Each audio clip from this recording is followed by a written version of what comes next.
आखिर कमरे की दीवार में ऊंचाई पर क्यों लगाया जाता है स्प्लिट एसी? और क्या आप जानते हैं कि फ्रिज के दरवाजे में चुंबक यूं ही नहीं लगा होता है, बल्कि इसके पीछे एक अहम वजह छिपी है। स्पेस में बिना ग्रेविटी के कैसे नहाते हैं अंतरिक्ष यात्री? और इस देश के झंडे पर बना है हिंदू मंदिर का प्रतीक चिन्ह, जबकि यहाँ नहीं रहते हैं हिंदू धर्म के लोग। कैसे इस घर की वजह से रोजाना सड़क पर लगता है लंबा जाम? वजह जानकर हैरान रह जाएंगे आप। मिलेगा हर सवाल का जवाब, बस बने रहिए वीडियो के अंत तक। फैक्ट नंबर 1, आज तक आपने चावल को गर्म पानी में पकते हुए देखा होगा, जो कि एक बहुत ही सामान्य विधि है। लेकिन आज हम आपको एक ऐसे चावल के बारे में बताने जा रहे हैं जिसे ठंडे पानी में पकाया जाता है।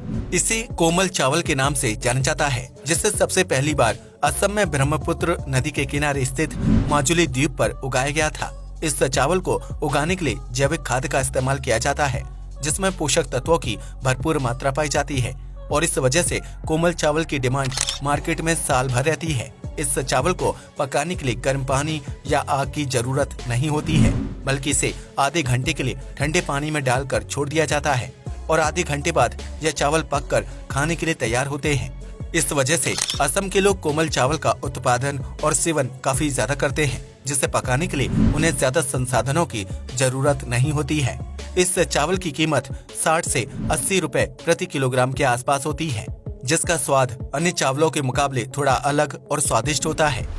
फैक्ट नंबर 2, देश की राजधानी दिल्ली में मौजूद लाल किला एक मशहूर पर्यटन स्थल है। लेकिन क्या आप जानते हैं कि इस इमारत का असल नाम क्या है? अगर नहीं तो हम आपको बता दें कि लाल किला का असल नाम किला ए मुबारक है, जिसके विभिन्न हिस्सों को जन्नत की कल्पना करते हुए तैयार किया गया था। उस वक्त किला ए मुबारक को चूना पत्थर से कवर किया गया था, लेकिन बीतते समय के साथ चूना पत्थर गिरकर इमारत से अलग हो गए थे, जिसके बाद अंग्रेजों ने इसे लाल किला का नाम दे दिया था। मुगल बादशाह शाहजहां ने साल 1648 में लाल किला बनवाया था, जो आगरा के किले से प्रेरित था।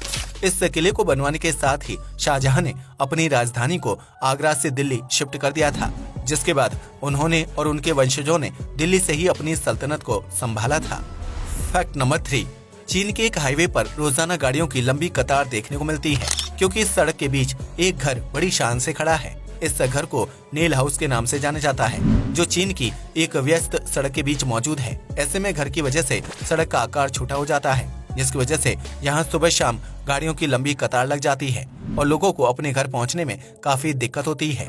दरअसल जब चीन सरकार ने इस जगह पर सड़क बनाने का फैसला किया था, तो घर के मालिक ने मकान तोड़ने या हटाने से साफ इनकार कर दिया था, क्योंकि वह मुआवजे की रकम से खुश नहीं था। ऐसे में सरकार ने घर खाली न करने की स्थिति में उसके बराबर से सड़क निकाल दी, जो घर के आगे और पीछे चौड़ी है और उसमें दिन भर गाड़ियों का ट्रैफिक रहता है। वहीं सड़क के बीचों बीच घर होने की वजह से सड़क एक जगह पर बेहद पतली हो जाती है, जिसकी वजह से वहां पर जाम लग जाता है।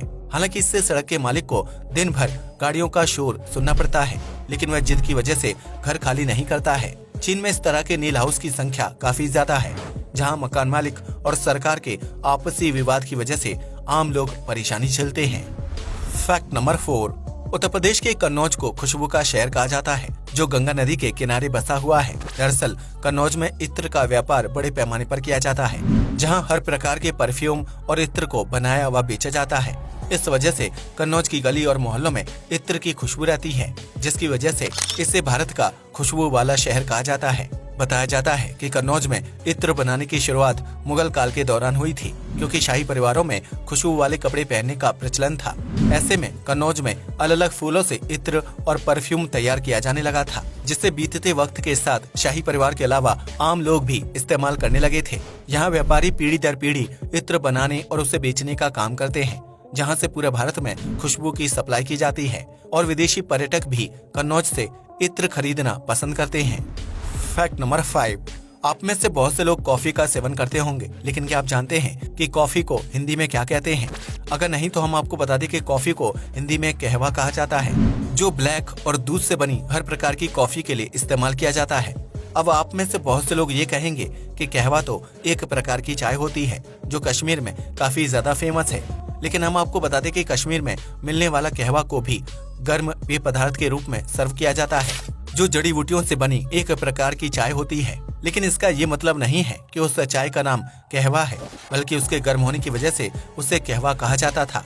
और देखते ही देखते यह शब्द इतना प्रसिद्ध हो गया था कि वर्तमान समय में हर कोई इस चाय को कहवा कहता है। वहीं कॉफी की बात करें तो यह एक अंग्रेजी शब्द है जिसे हिंदी में कहवा कहा जाता है और ज्यादातर भारतीय कॉफी के इस हिंदी नाम से वाकिफ नहीं है। फैक्ट नंबर 6, स्पेस का माहौल धरती से बिल्कुल अलग होता है, जहां ग्रेविटी फोर्स और ऑक्सीजन जैसी चीजें मौजूद नहीं होती हैं। ऐसे में इंटरनेशनल स्पेस स्टेशन में रहने वाले या फिर मिशन पर जाने वाले अंतरिक्ष यात्री और वैज्ञानिकों का जीवन काफी मुश्किल होता है, जिसकी वजह से उन्हें सही से नहाना भी नसीब नहीं हो पाता है। स्पेस में जीरो ग्रेविटी होने की वजह से पानी का इस्तेमाल खुले तौर पर नहीं किया जा सकता है, क्योंकि पानी बुलबुले के रूप में उड़ने लगता है। ऐसे में अंतरिक्ष यात्री पानी से तौलिए को गीला कर लेते हैं और फिर अपने शरीर को उससे साफ करते हैं, जिसे स्पेस में नहाना मान लिया जाता है। इसी प्रकार स्पेस में रहने वाले लोगों के लिए एक खास तरह का शैम्पू बनाकर तैयार किया जाता है, जिसे यूज करने के लिए पानी की जरूरत नहीं होती है। इस शैम्पू को अंतरिक्ष यात्री सीधे अपने सिर पर अप्लाई कर सकते हैं, जिसमें झाग नहीं होता है और बालों की सफाई हो जाती है। इसके बाद अंतरिक्ष यात्री गीले तौलिए से अपने बालों को साफ कर लेते हैं, जिससे उन्हें पृथ्वी से दूर स्पेस में साफ सुथरा रहने में आसानी होती है। फैक्ट नंबर 7, कंबोडिया एक ऐसा देश है जिसके राष्ट्रीय ध्वज पर मंदिर का प्रतीक चिन्ह देखने को मिलता है। इस देश के वर्तमान झंडे को साल 1989 में बनाकर तैयार किया गया था, जिसे साल 1993 में सरकार की तरफ से आधिकारिक रूप से स्वीकार किया गया था। कंबोडिया के झंडे पर साल 1875 से ही मंदिर का चित्र बना हुआ है, जो अंकोर वाट मंदिर की प्रसिद्धि को दर्शाता है। इस मंदिर को 12वीं शताब्दी के दौरान महिधरपुरा वंश के राजा ने बनवाया था, जिसमें अद्भुत शिल्पकला देखने को मिलती है और मंदिर में कुल 5 मीनारें हैं। हालांकि कंबोडिया के झंडे पर सिर्फ 3 मीनारों वाला मंदिर बनाया गया है, जिसकी संरचना को विश्व में सबसे बड़े हिंदू मंदिर के रूप में देखा जाता है। यहाँ हैरानी की बात यह है कि कंबोडिया में आधिकारिक रूप से एक भी हिंदू नहीं रहता है और न ही इसका जिक्र कंबोडिया के दस्तावेजों में मिलता है। लेकिन इसके बावजूद भी कंबोडिया के झंडे पर हिंदू मंदिर का प्रतीक चिन्ह अपने आप में गौरव की बात है। इस देश में 93% लोग बौद्ध धर्म को मानते हैं, जबकि 7% ईसाई, मुस्लिम और ज्यूस धर्म के लोग रहते हैं।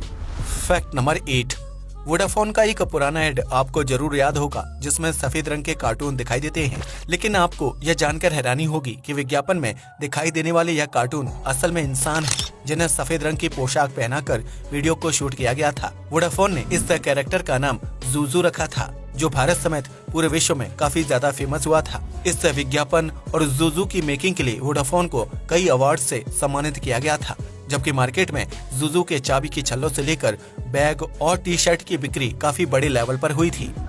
फैक्ट नंबर 9, फ्रिज के दरवाजे में एक चुम्बक लगा होता है, जिसकी मदद से दरवाजे को टाइट से बंद किया जा सकता है। लेकिन क्या आप जानते हैं कि जब फ्रिज का आविष्कार किया गया था तो उसमें चुम्बक वाला दरवाजा नहीं होता था, बल्कि उस दरवाजे में एक हैंडल लगा होता था, जिसमें एक कुंडी लगी रहती थी।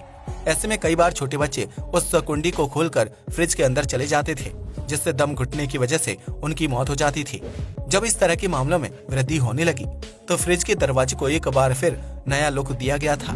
इसके साथ ही साल 1956 में रेफ्रिजरेटर सेफ्टी एक्ट पास किया गया था, जिसके तहत एक ऐसा दरवाजा बनाया था जिसमें चुंबक मौजूद थी। इस चुंबक की वजह से दरवाजा फ्रिज के साथ मजबूती से चिपका रहता है, जिससे छोटे बच्चे आसानी से खोल नहीं पाते हैं। इस मैग्नेटिक स्ट्रिप की वजह से फ्रिज को एयर प्रूफ रहने में मदद मिलती है, जिससे अंदर की ठंडक बाहर नहीं निकलती है और कूलिंग भी जल्दी होती है। फैक्ट नंबर 10, गर्मी के सीजन में घर की दीवारों पर एसी लगाया जाता है, जो हमेशा दीवार के ऊपरी हिस्से यानी ऊंचाई पर इंस्टॉल किया जाता है।